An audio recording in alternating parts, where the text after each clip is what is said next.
That woke me up. It's a joy to welcome, can we bring it down just a little? It's a joy to welcome everyone to the Unitarian Universalist Fellowship of Hartford County. I'm Reverend Jay Brooks. My pronouns are she, her. Leading the service with me today are music director Brenna Kupperman at the piano and worship associate Lillian Moss, one of the fellowship's youth, and a Girl Scout who's wearing her uniform today in honor of Girl Scout Sunday and the beginning of Girl Scout Week.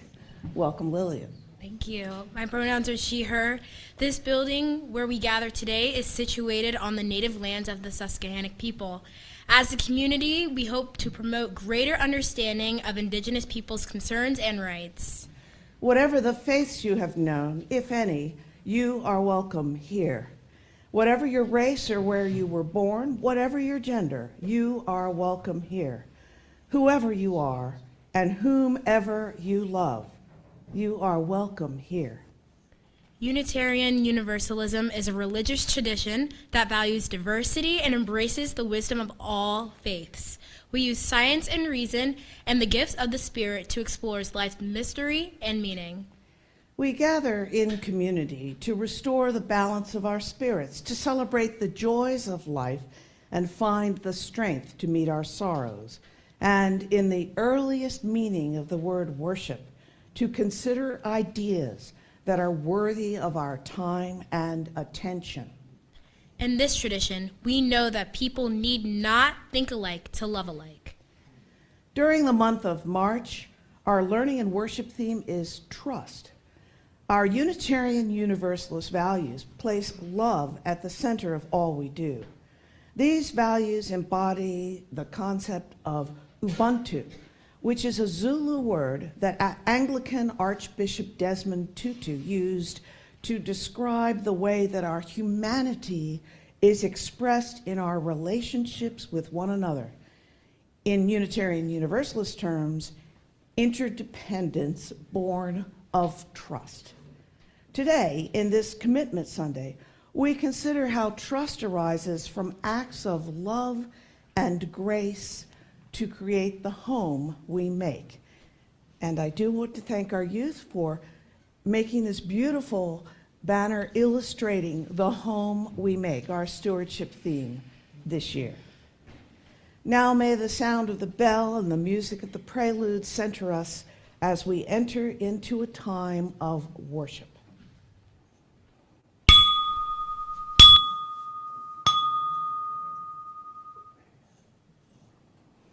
This song has a refrain that you all can join in on.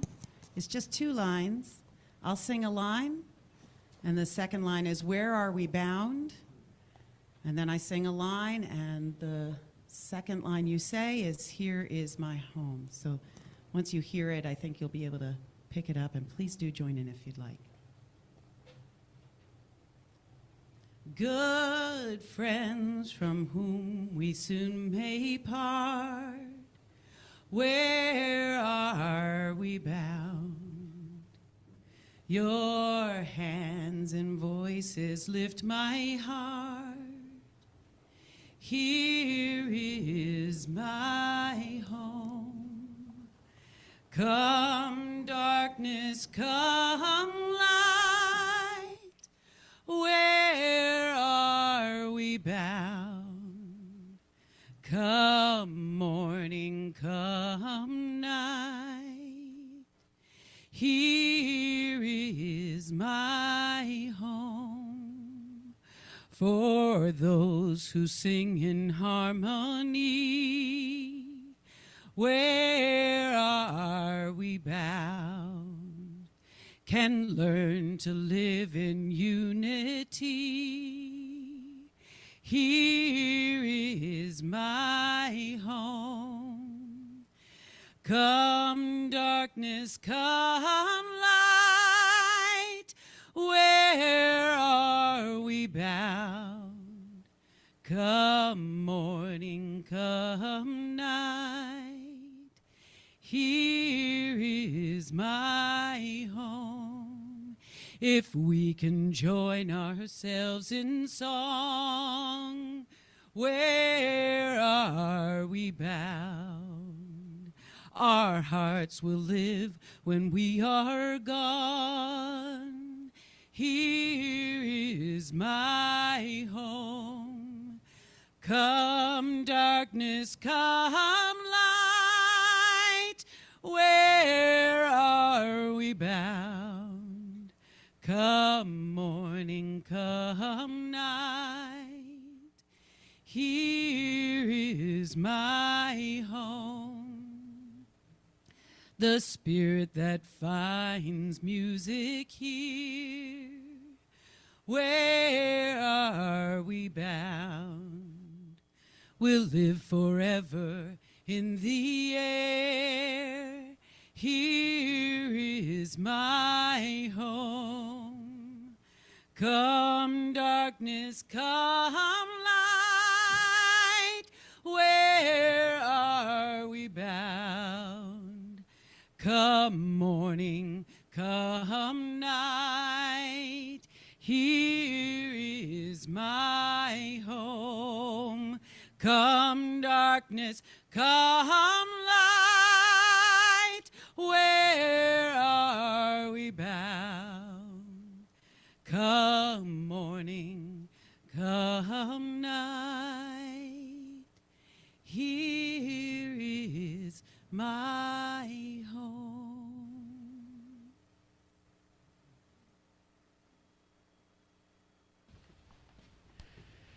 Each Sunday, we light the chalice of our religious heritage. We do this for our ancestors who taught us through their various religious traditions and by their actions for justice and hope. We do this for our children who are learning the traditions we teach and who learn more from our actions than our words. We do this for ourselves so that we are inspired to remember our beginnings, reflect on who we are now, and spread our wings as we understand who we seek to become.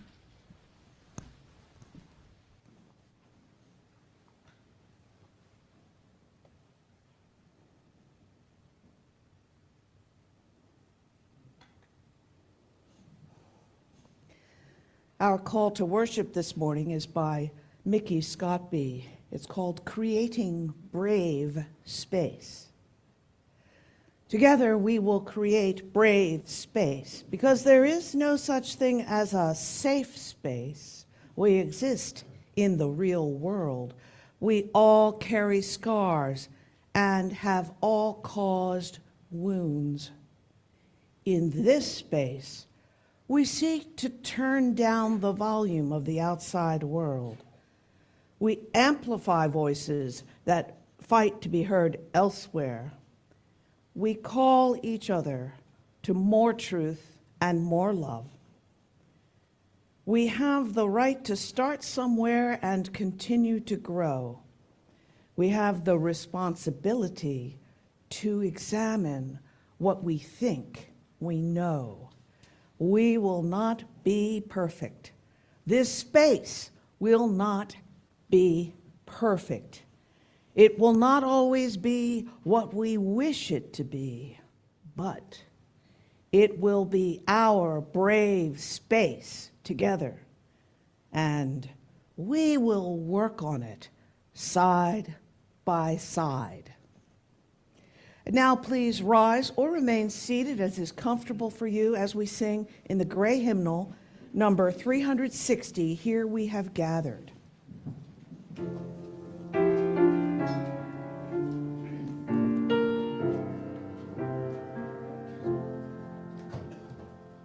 Here we have gathered, gathered side by side, circle of kinship, come and step inside.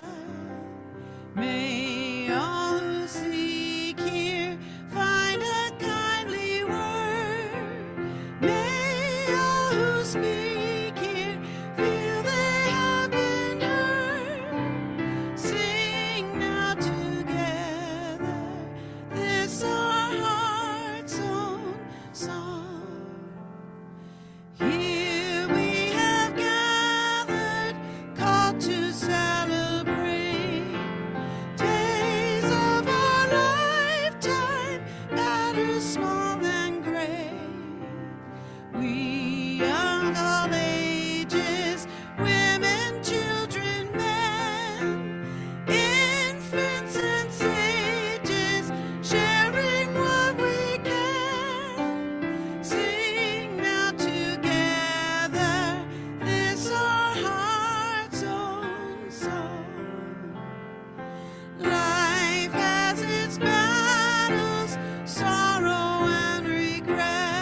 And now we will have the story for all ages named Museum from Everything Comes Next by Naomi Shihab Nye. I was 17. My family had just moved to San Antonio. A local magazine featured an alluring article about a museum called the McNay, an old mansion once the home of an eccentric, many times married watercolorist named Marianne Kugler McNay. She had deemed it to the community to become a museum upon her death. I asked my friend Sally, who drove a cute little convertible and had moved to Texas a year before we did, if she wanted to go there. Sally said, sure. She was a good friend that way. We'd made up a few words in our own language and could dissolve into laughter just by saying them. Our mothers found us a bit odd. On a sunny Saturday, we drove over to Broadway. Sally asked, do you have the address of this place? No, I said, just drive slowly. I'll recognize it. There was a picture in the magazine. I peered in both directions and pointed. There it is. Pull in. The parking lot under palm trees was nearly empty. We entered, excited. The museum was free. Right away, the spirit of the arched doorways, carved window frames, and elegant artwork overtook us. Sally went left and I went right. A group of people in seated chairs in the lobby stopped talking and stared at us. May I help you? A man said.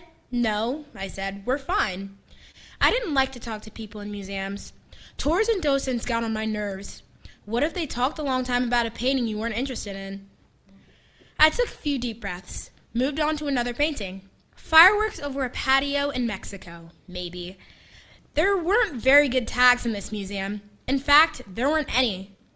I stood back and gazed. Sally had gone upstairs. The people in the lobby stopped chatting. They seemed nosy, keeping their eyes on me with irritating curiosity. What was their problem? I turned down a hallway, bougainvillea blooms, pressed up right against the windows. Maybe we should have brought a picnic. Where was the Moorish courtyard? I saw some nice sculptures in another room, and a small couch. This would be a great place for reading. Above the couch hung a radiant print by Paul Klee, my favorite artist, blues and pinks merging softly in his wonderful own way. I stepped closer. Suddenly, I became aware of a man standing behind me in the doorway. My heart jolted.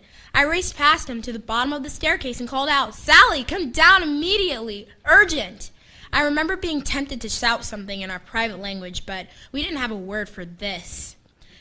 Sally came to the top of the stairs smiling happily and said, you have to come up here. There's some really good stuff, and there are old beds, too. No, Sally, no, I said as if she were a dog or a baby. Come right now, this is an emergency. She stepped elegantly down the stairs in a museum trance, looking puzzled. I just couldn't tell her out loud in front of those people what we had done. I actually pushed her towards the front door, waving my hand at the family in the chair, saying, sorry, oh my God, please forgive us. You have a really nice place. Sally stared at me outside. When I told her, she covered her mouth and doubled over in laughter, shaking. We were still in their yard. I imagined them looking outside the windows at us. She couldn't believe how long they let us look around without saying anything either. That was really friendly of them. Get in the car, I said sternly. This is mortifying. The real McNay was splendid, but we felt a little nervous the whole time we were there. Van Gogh, Picasso, Gauguin, Tamayo. This time, there were tags. This time, we stayed together in case anything else weird happened. We never told anyone. 30 years later, a nice-looking woman approached me in a public place. Excuse me, she said. I need to ask a strange question. Did you ever, by any chance, enter a residence long ago thinking it was the McNay Museum? 30 years later, my cheeks still burned. Yes, but how do you know? I never told anyone. That was my home. I was a teenager sitting with my family talking in the living room. Before you came over, I never realized what a beautiful place I lived in. I never felt so lucky before. You thought it was a museum. My feelings changed about my parents after that. They had good taste. I've always wanted to thank you. Thanks.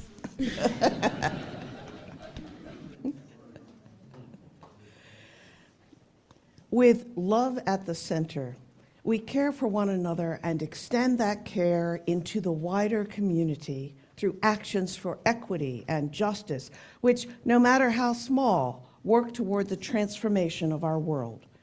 Today's offering supports our community outreach efforts, including food for the sharing table and hygiene items for our new hygiene pantry, which we understand is the only one of its kind in Harford County. We've heard from folks who use the pantry to help cancer patients who can't leave their homes and are in need of some of the basics that your contributions supply. If you're online, click in the link in the Zoom chat to contribute. If you're on site, you may place a donation in the basket or use your device to find the donate link on our website, UUFHC.net. Whatever method of giving you choose, your generosity, in keeping with our religious heritage, helps this fellowship to draw the circle of love and justice just a little bit wider.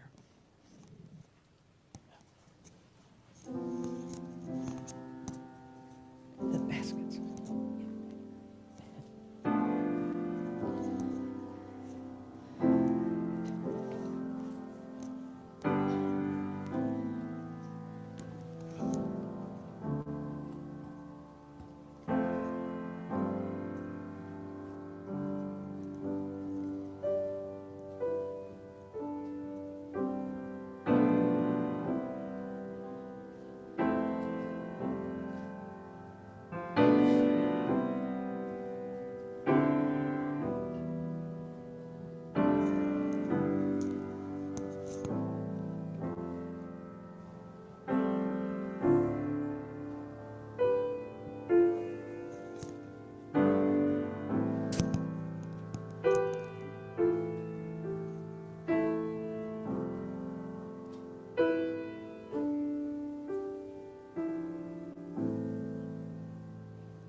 In this worship service that invites us to lean even more deeply into our mission as Unitarian Universalists, we renew our commitment as a community to respond out of deep care for one another. Now is the time to briefly share a joy, a sorrow, a gratitude, something you carry deeply within your heart this morning. If you're on site in the sanctuary, please come to the front and speak into the microphone, or raise your hand to have a microphone brought to you. If you're on Zoom, put in the chat the message you'd like to share, and Brennan will read it, and Lillian will light a candle for each sharing. A few gentle reminders. This is not a time for announcements or politics. Please say your first name. Please share from your heart and from your own experience, and be mindful not to share anyone else's experience unless you have their express permission to do so. As people share, let's listen without applause as we hold each other in the fullness of our community, whether they're sharing a joy, a gratitude, or a sorrow. Would anyone like to share?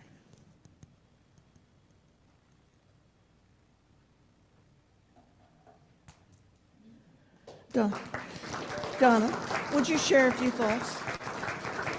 You want to say something? I am so happy to be joining you this morning. I've been coming here for about 6 months, and almost every time I see something so joyful that I do clap. So sorry about that. I really enjoy the people that I've met so far, and I look forward to making more memories with you guys. Thank you. Thank you, Donna. It's wonderful to welcome you into membership. And now, Lillian, would you please light a final candle that symbolizes the longing and hope of people everywhere?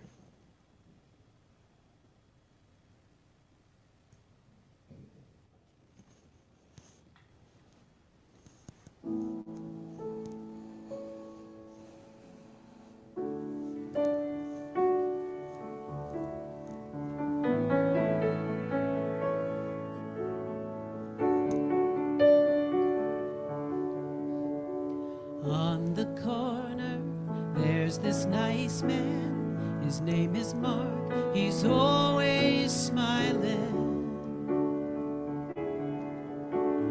He's got this mom who comes on Wednesdays in the evening with soup all steaming.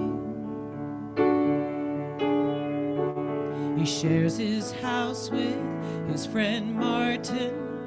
They're not brothers, they're not cousins.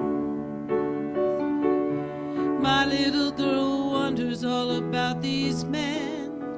I take hold of her hand and I begin.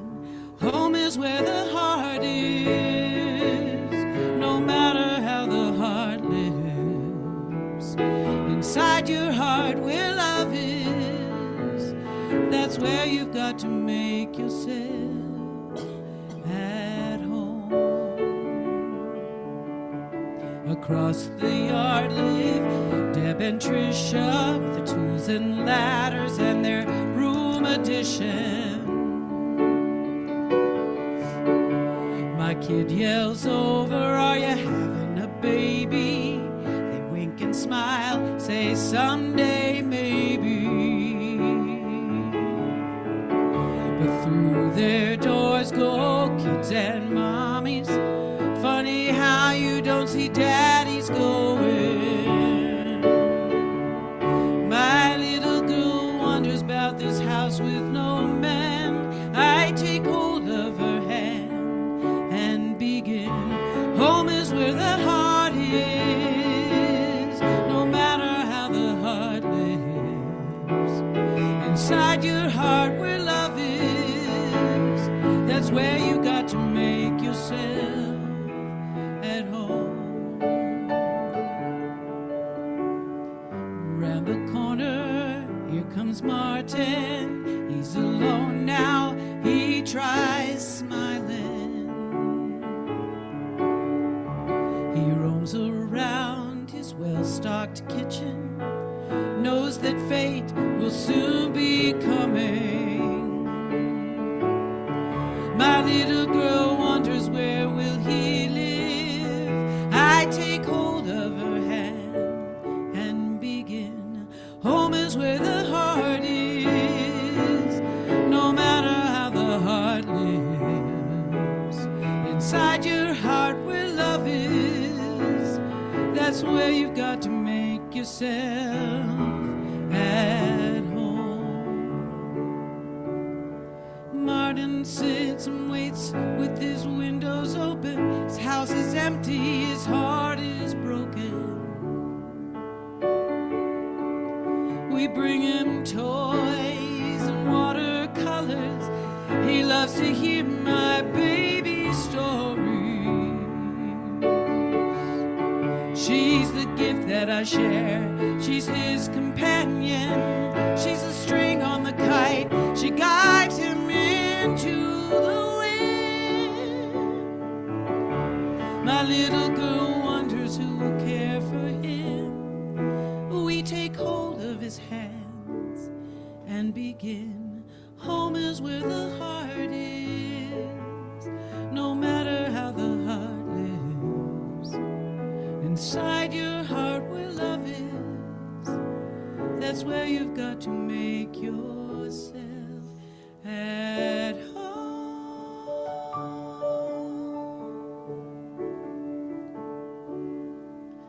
At home.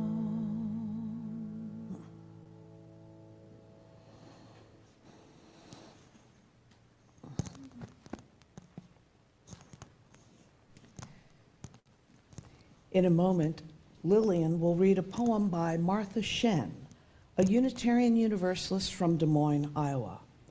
Martha wrote this poem during a difficult time in her life, a time when she realized how much she cherished the connections in her UU community and the many people there who held her in love. Lillian. This morning, I wander through the corridors of connection. Life has been an arduous journey for all of us. It is a story that connects us. Our footfalls echo the hard gravel of experience, no matter the road we traveled. Our family's hopes and fears bound tight in certitude, the weight of expectation on our backs, yet I marvel at how love's quantum leap happens outside of time, how in an instant we can understand and embrace one another with unconditional love, as the light illuminates everything into clarity, and the night experiences transform our slow-moving surety into wings. How thankful I am for all of you, your innate gifts, freely given. The root of the matter, delving down into the dark earth, difficult to navigate blindly, holds you upright and feeds your soul with groundwater as it blossoms above and fills the air with fragrance. The bees come to make honey. In the autumn, the fruit, clusters of wine. How did we not know such sweet strength could be shared? I breathe in hope because of the fruit of your silent struggles. This morning, I gaze beyond into the cerulean sky and listen as her breath speaks of peace and your lives sound in the music of bird song. Grace notes, so beautiful, my heart rejoices for all that you are. This weary woman, this fragile, broken life, learns from all of you. What Ubuntu is, I am because you are. Together we grow. How amazing is that? Thank you.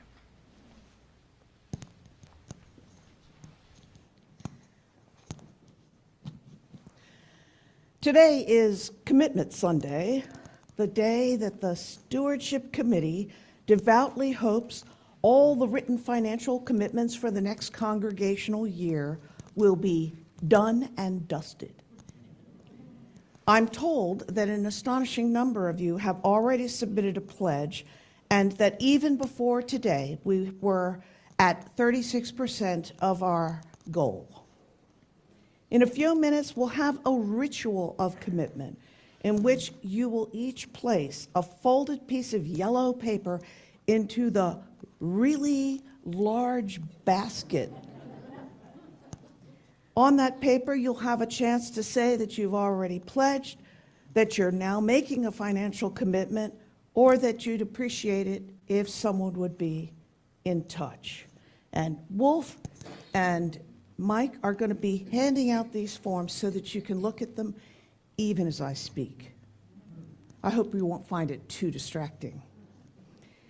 This ritual will be very inclusive because even if you're a visitor or a newcomer, you're encouraged to fold the paper in half and drop it in the basket, along with everyone else.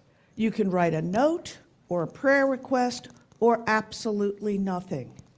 My hope is that all these pieces of yellow paper will fill up this big basket in a visually exciting way.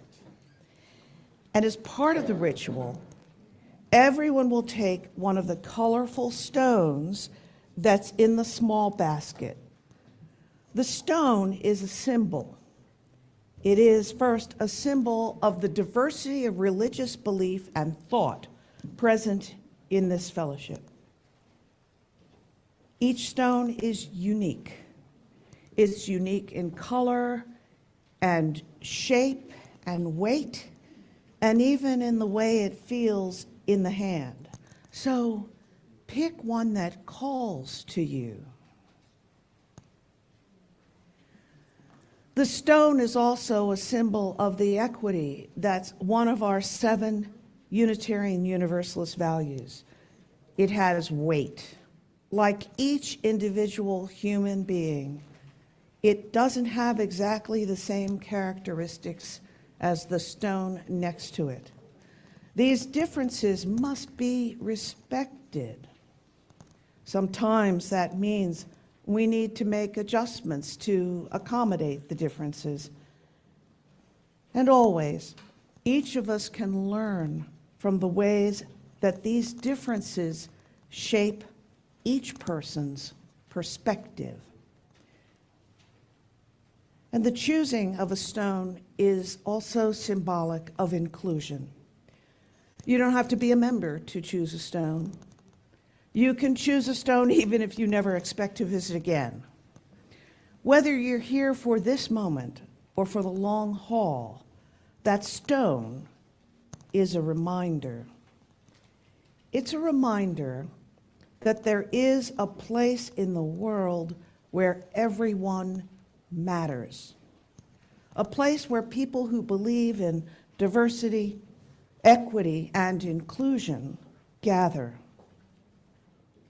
People here gather to explore new ideas, to create supportive and loving community, and to engage with our neighbors in projects that transform the world.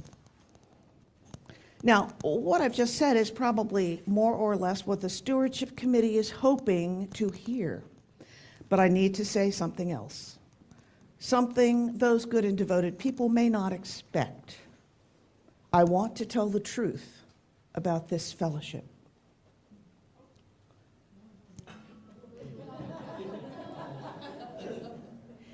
In every congregation I've served, and as a specialist in transition ministry, I've served quite a few. When stewardship time rolls around, there are always members who say, "You never reach out to me except when you're asking for money." Ouch. And hey, in some congregations, that's absolutely true. Awkward. But here, it is not true. This fellowship takes seriously the idea that different perspectives people bring can combine to create a better community. Sure, sometimes the perspectives are different enough that it's reasonable to wonder if Unitarian Universalists can ever agree on anything. But there is a way. This last 12 to 16 months, members have been invited into 3 important conversations. We've been calling them faithful conversations because in them, participants are faithful to our UU values and to staying in relationship with one another, Ubuntu. The ideas that emerge are faithfully written down and the scribe notes made available to the whole congregation. Then, if there's time, there's a workshop where people analyze the scribe notes and pull out the commonalities, the important ideas, and the areas of convergence. We did this to develop our vision for the children's program, and the outcome was 5 recommendations for the Religious Education Committee, the Director of Faith Formation, and the minister. We had faithful conversations about the UUA's Article 2, the proposed restatement of our Unitarian Universalist values, leading up to a meeting in which members voted whether to instruct our delegates how to vote on the proposal. This fellowship decided to let the delegates vote as they saw fit. The restated values are visible in the image on the cover of your order of service. 7 values, one of which is love, and love is at the center of all we do. And we've had faithful conversations about the future mission and vision of this congregation, inviting everyone into thoughtful conversation about what makes people here feel valued. What about this place has changed their lives? What Unitarian Universalism can offer that people need? What we might do in the next 10 years to give people more of those things.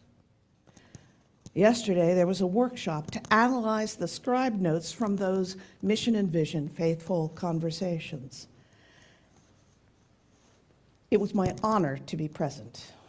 The things that you said, the convergence of ideas, the sheer, beautiful, impossible meaningfulness of what people experience here, all of it moves me deeply.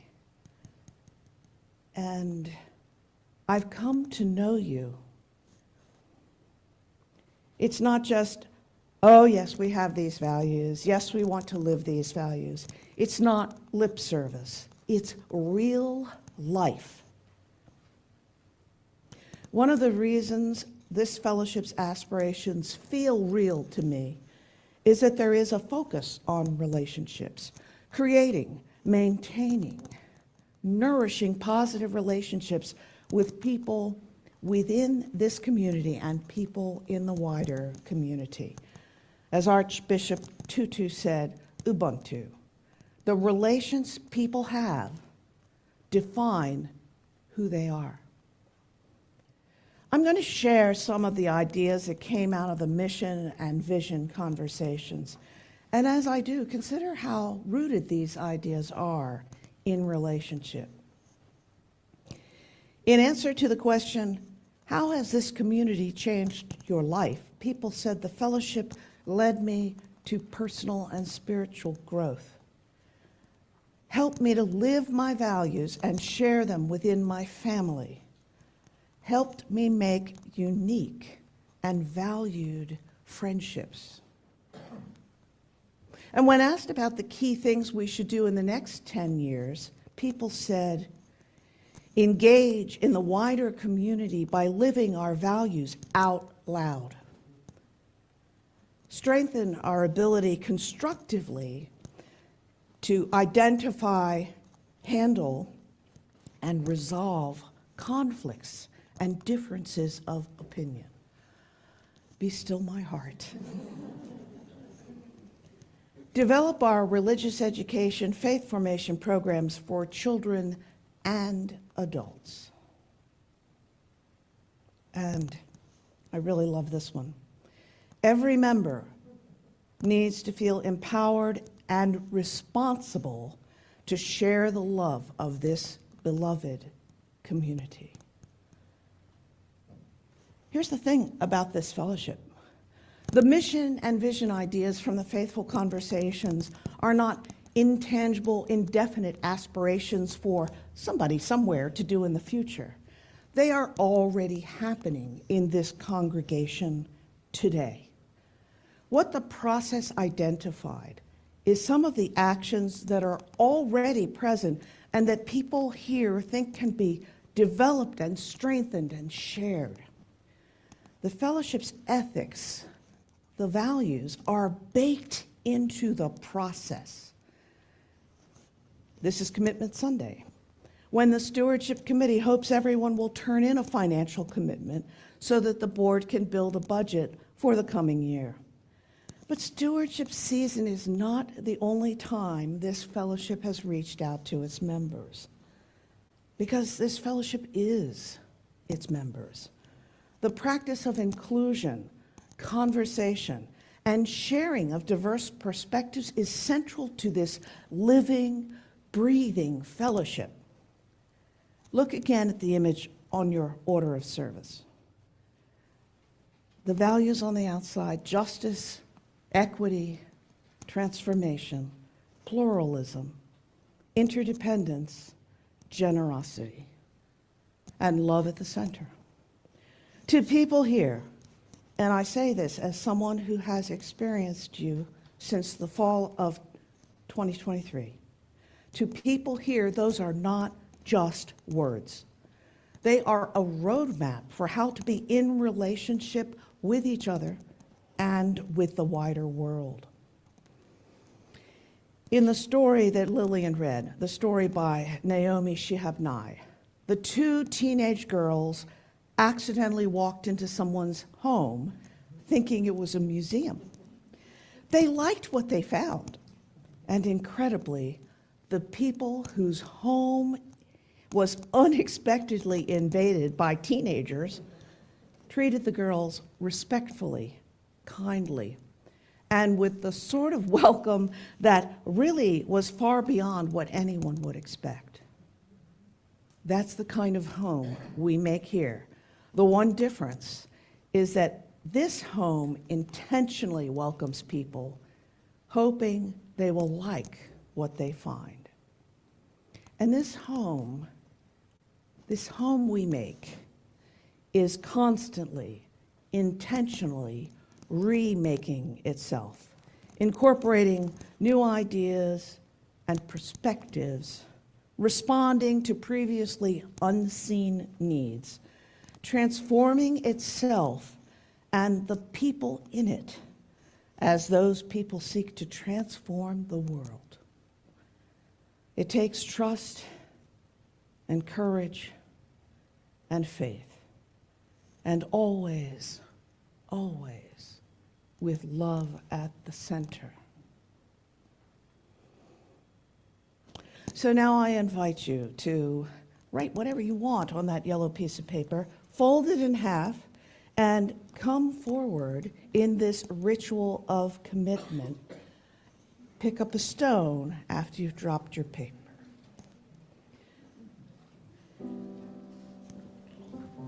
And if you'd rather not walk up to the basket, just give your paper to someone near you. I'm sure your neighbor will be willing to take it up for you and to pick up a stone.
Thank you all for your participation.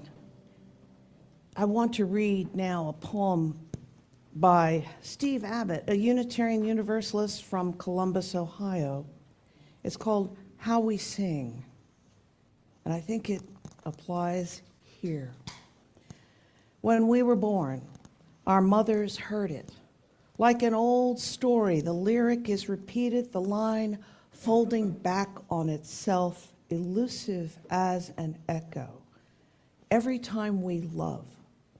And even as a sad curtain darkens the final frame of the window, It is there. The sweet sigh of something entering or leaving us. The long journey of the heart, even the one that never moves, forms like a moonlight crescent. The line's intangible gap, shrinking or growing. Beneath it, we know wherever we're going home.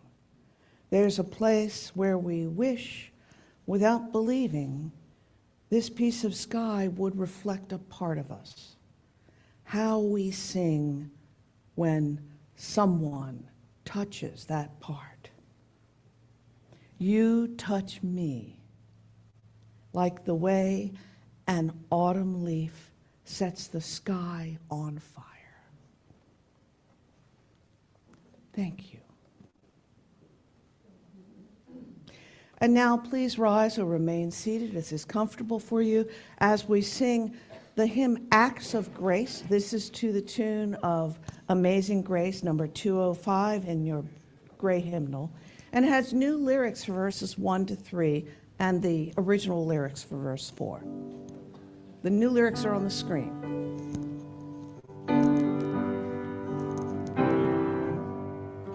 We welcome all who enter here throughout the human race. The fabric of community is shaped by hands of grace. Respect for all surrounds this space. The softest voice is heard. There is a place for doubt and faith without a stifling word. We journey with our hearts and minds, embracing all who search with justice as our common goal. We are the open church. Through many trials, toils, and snares, we have already come. Doors great hath brought us safe thus far, and grace shall lead us home. Please be seated. Our benediction is fitted for this day by UU Minister Reverend Kimberly Quinn Johnson. We are the ones we've been waiting for. We are not perfect, but we are perfectly fitted for this day. We are not without fault, but we can be honest to face our past as we chart a new future. We are the ones we have been waiting for. May we be bold and courageous to chart that new future. May we have faith in a future that is not known. We are the ones we have been waiting for. And now, as Lillian extinguishes our chalice, let's read together the chalice extinguishing words that are printed in your order of service. Now we extinguish this flame, but not the light of truth, the warmth of community, or the fire of commitment. These we carry in our hearts and out into all the world.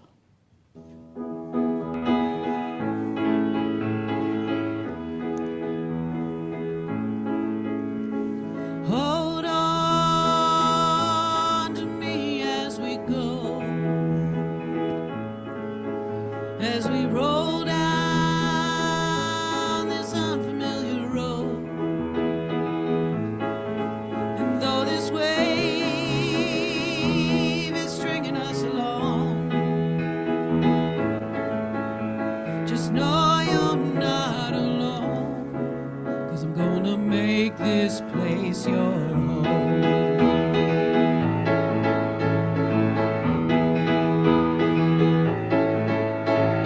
Settle down,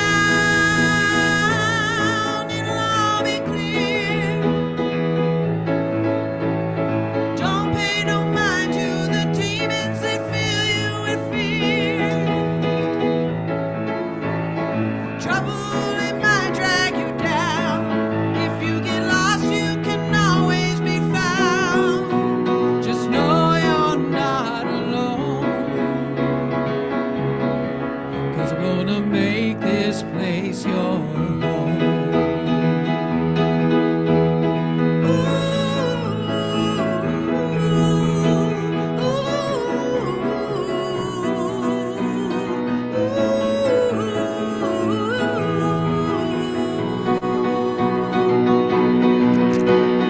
Settle down, it'll all be clear. Don't pay no minds to the demons that fill you with fear. Trouble, it might drag you down. If you get lost, you can always be found. Just know you're not alone, 'cause we're gonna make this place your home.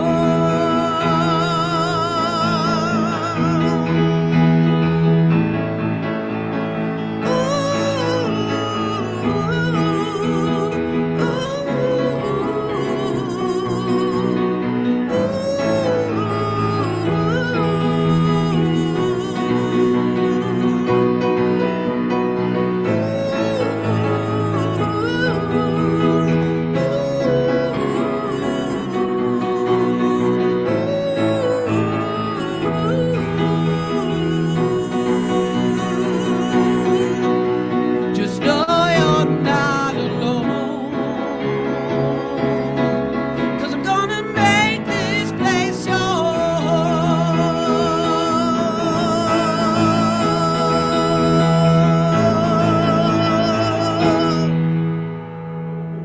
Wow.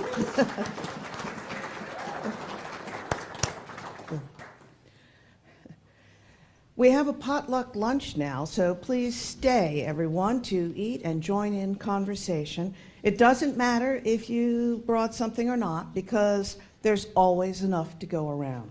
But before you start moving, just a reminder, today at 6:30, singer-songwriter Jim Scott will perform his multimedia concert, The Year to Save the Earth. Jim received a grant to create this event. Come and enjoy the music's beauty and important message. Lillian, do we have any other announcements? I believe Sue has an announcement. Come on up, Sue. Sure. Just a reminder, the UUA has a support group for federal workers, contractors, and so on.